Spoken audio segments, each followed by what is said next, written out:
Les visiteurs à mobilité réduite pourront dès la fin du mois de juin découvrir de près les beautés du jet d'eau de Genève. Un nouveau ponton avec une passerelle mobile est en cours de construction, une installation complexe qui permettra aussi aux petits bateaux de passer. Alain Sellier, Roland Joseph et Elsa Anguinolfi.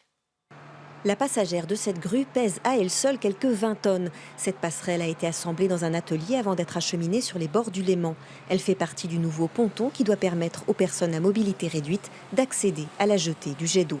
Ce pont sert à deux usages. Un usage en position horizontale pour les personnes à mobilité réduite et tout le monde, que tout le monde puisse accéder au jet d'eau. Et une position levée avec un escalier qui permettra aux piétons de franchir l'ouvrage. La passerelle sera levée pour laisser passer les bateaux de pêcheurs quand le jet d'eau ne fonctionne pas. C'est l'association Handicap Architecture Urbanisme qui a porté ce projet dont le coût s'élève à 4,5 millions de francs. Un projet financé majoritairement par des fonds privés. Le canton, lui, a participé à hauteur d'environ 4% de ce budget. L'État a effectivement fait déjà pas mal de choses dans ce domaine.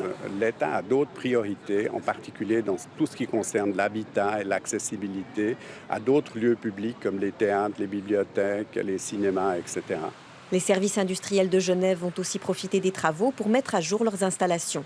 Nous allons changer complètement le système d'éclairage du jet d'eau. On va utiliser des LED maintenant qui vont permettre de mieux moduler les couleurs. On pourra faire des mises en scène du jet d'eau pendant la nuit avec des très belles couleurs.